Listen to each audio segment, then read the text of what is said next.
You can win trades now to help you this week, but the owners that are going to win your league are already looking towards the playoffs. These guys can help you win now and help you dominate in weeks 15 through 17. If you're new here, hit the subscribe button. It helps us out a lot. First guy I want to talk about here is De'Von Achane. So obviously it's going to cost a ton to get him, right? He's running back 5 on the season, but I do think that it would be worth it to try and acquire him. He has been very productive this year through the air and on the ground, 7 total touchdowns, and I do think that we're going to see more from him as we go on through the year. I think the Dolphins are going to be sellers at the deadline, especially on defense, so I think they're going to be in a lot of shootouts and a lot of games where they're trying to play from behind. And Achane should have a huge role in the passing game as they do that. Obviously, the playoff schedule, Pittsburgh, Cincinnati, and Tampa Bay, I think that's huge, right? Pittsburgh doesn't entirely scare me despite having a good game against Indy, but that game against Cincinnati, if you get there in the semis, is something that can really help put you over the top to get into your finals. One of my friends traded for De'Von Achane last week. He gave up Justin Jefferson and got Achane and Cortland Sutton. So maybe you can do something like that if you have one of these star wide receivers. You can go get Achane and try and get a suitable replacement for your star receiver in your starting. The next guy up is a tier down, probably won't cost you quite as much, and that's Quinshon Judkins. So he's coming off an injury, but is expected to play in week 10, and the Browns' schedule from here forward is incredibly easy for running backs, right? He's got Jets, Baltimore, and Raiders right in front of him, and then San Francisco and Tennessee going into the playoffs, and then his playoff schedule is also very easy with Chicago and Buffalo to start, and then Pittsburgh with the hardest matchup of that group, but really still not even that difficult against running backs. So if you do have the opportunity to buy Quinshon Judkins, he's coming off bye, so maybe the owner that has him, got through the last couple weeks without him, had a bad taste of him leaving the game early. You can try and go get Quinshon Judkins now. So probably going to cost you wide receiver 2, back end wide receiver 1 price. There has not been a ton of good wide receivers this year. So it is going to be decently difficult to acquire him, or maybe you can trade back and add a receiver to your team if you lost, say, a Tucker Kraft maybe, and you need a tight end or something like that.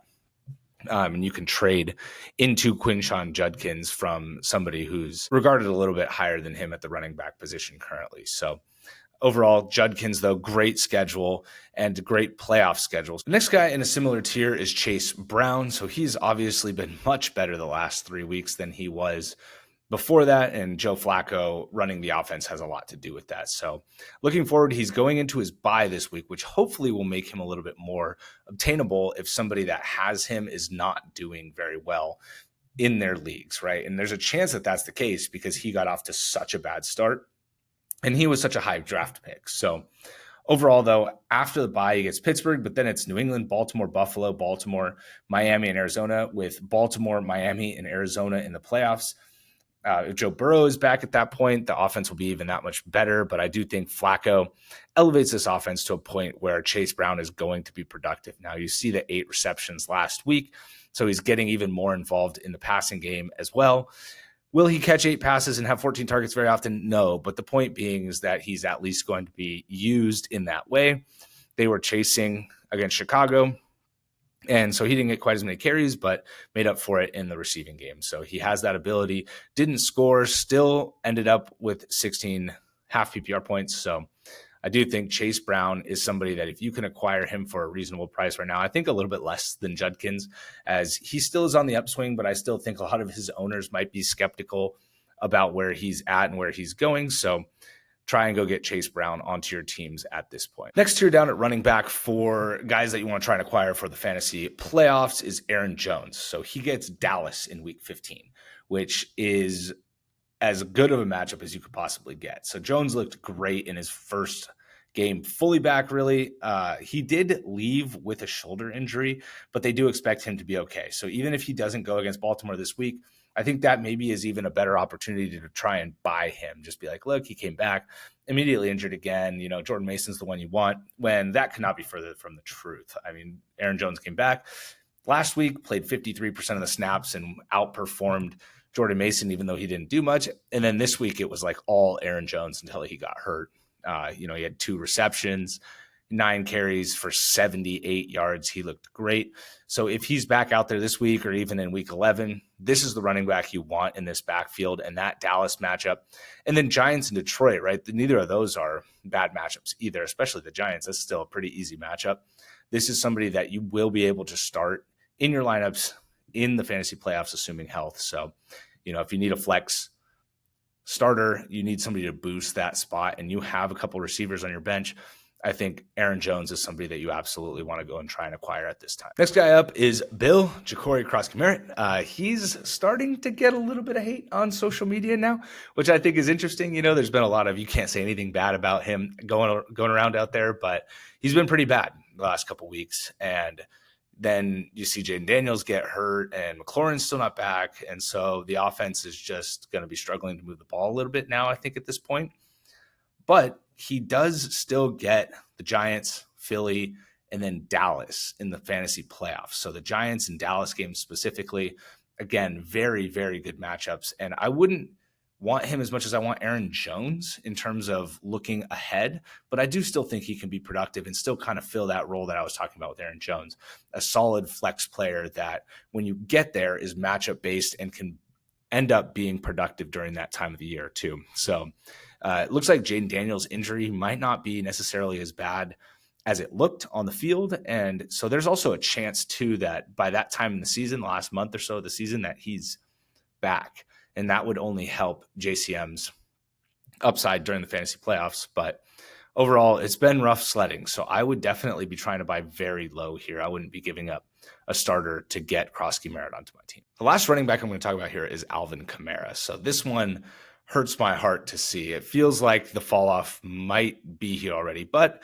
I will say that it is a little bit volume based because he hasn't been getting the ball that much in the last few weeks. So, maybe the volume is coming back after the trade deadline. Maybe the volume is coming back after the bye week, or maybe it's just been tough sledding for a couple of games here and that their schedule lightens up and he will be more productive moving forward. But all that being said, again, this is somebody I'm buying extremely cheap and only for the schedule because he gets Carolina, the Jets, and Tennessee in the playoffs.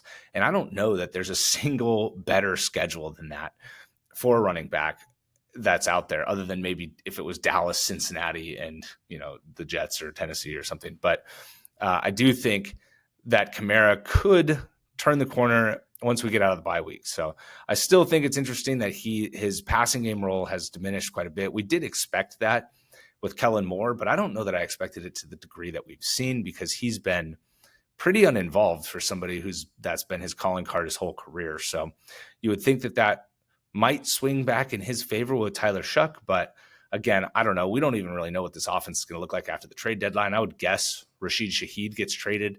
And if Alvin Kamara gets traded, obviously this schedule is going to be a little bit different. So I might wait to make sure he's still on the Saints before trying to trade for him. But also if he gets traded, then it's probably to a better situation. So he's an interesting one. His value is at an all-time low. I mean, he literally had no points last week despite playing. He had a fumble and only 7 touches total. So he's kind of fading into the background of the offense. And I do still have hope that his pendulum is going to swing back up. But again, this is not somebody I'm giving up more than maybe a flex consideration type of player. Moving over to wide receiver now. So the top wide receiver that I have here is AJ Brown that you want to be trying to trade for. Obviously, again, this is going to cost a lot, right? We're going to start from highest cost and move down from there. But I do think he flashed in his last game. He had a long touchdown and scored an additional touchdown. And DeVonta Smith had a great game in his absence. He should be back for week 10. They're not going to trade him. He's going to still be there. But I do think that the schedule in the playoffs is just awesome. The Raiders, the Commanders, and the Bills. That is about as good as it gets.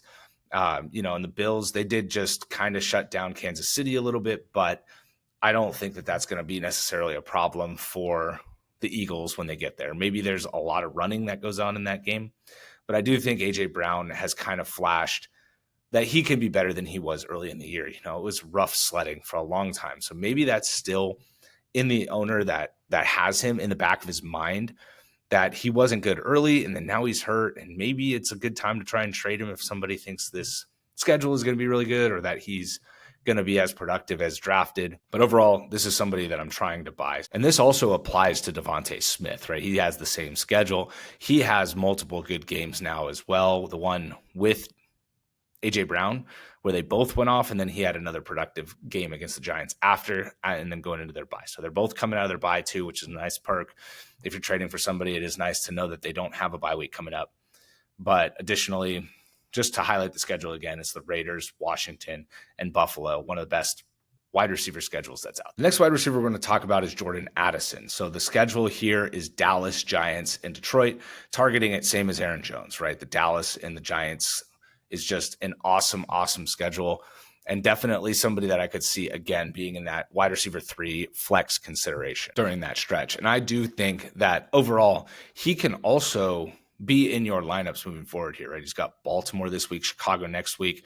I do think he's very startable in both of those games. Now, if JJ McCarthy is only going to throw 21 to 25 passes, that's going to complicate things a little bit. But I do hope that we see a little bit greater pass volume as McCarthy gets more and more comfortable in the offense. So if that does happen, Addison's going to be a big part of that. And I think overall, he's somebody that can be acquired at relatively cheap, right? He's not going to be super expensive, and somebody that can be kind of a set it and forget it as a boom bust player in your wide receiver 3 spot or in your flex spot. Next wide receiver we're going to talk about is Stefon Diggs. I'm not sure there's been a weirder player to try and root for or figure out, because he's had some good games and then he's had some bad games. He's had some low yardage games with touchdowns like the last 2 weeks, but overall, he's been decently productive. It's just the snap share hasn't really hit that 75% yet. He's still hovering in the 50 to 60 range. And so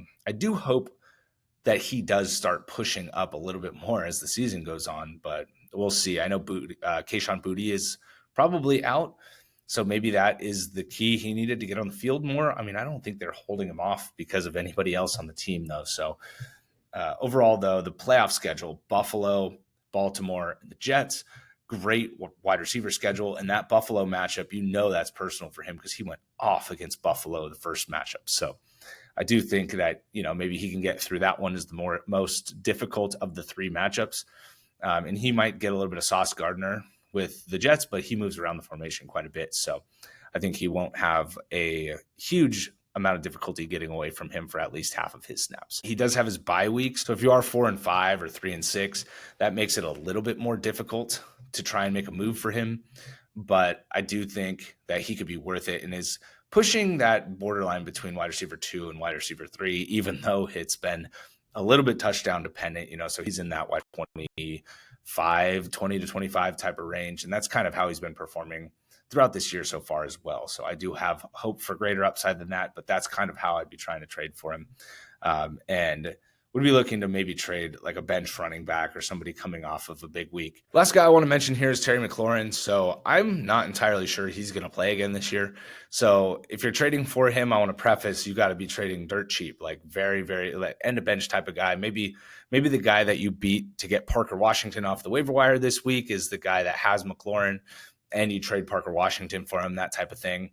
But just to highlight the schedule, Giants, Philly, and Dallas. We highlighted it with Jacory Croskey-Merritt, and we're going to highlight it again here with Terry McLaurin. So very, very cheap. I am worried. I do think that his quad injury is actually a sports hernia. And so that's something that's just really hard to play through, really hard to come back from without surgery.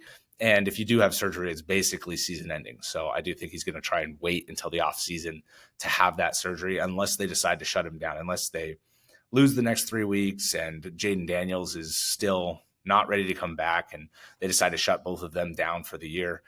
I could see something like that happening. But, for Parker Washington, I think it's a fair price to take a shot on the fact that he might come back. And if he does get that great schedule, we could see him actually end up having a decent impact on leagues despite being hurt most of the year. And the last guy I want to talk about here is George Kittle. So I've heard quite a bit of rumbling about that he might have a little bit of a problem here with Mac Jones. And then when Purdy's back, there's just going to be a lot of offensive weapons available.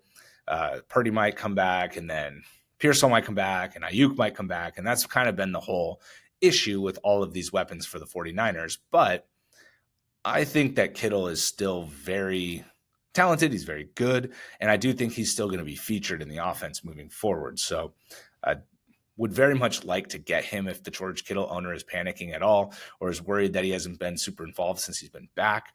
2 targets, 5 targets, and 4 targets, not a great workload at all. And then you look ahead to the playoffs too, and it's Tennessee, Indianapolis, and Chicago. Again, there is such a good schedule for tight ends. So I would be looking to try and acquire him. The chance that the offense is all healthy and rolling is good, and their defense is so banged up and there are so many injuries that they're probably going to be playing in a little bit of shootouts with Indy and Chicago. Maybe not so much Tennessee, but hopefully he can be a big part of why they get up early on Tennessee. So go out and get Kittle now, especially if you're struggling at tight end. Maybe you lost Tucker Kraft. You got to give up a different starter to get Kittle, and you add Parker Washington off the waiver wire, that type of thing. I do think he'll be worth it down the stretch. So if you can get him on your teams now, go out and trade for George Kittle. All right. And with that, those are the players to trade for before week 10. Good luck this week, and look forward to talking to you in the next one.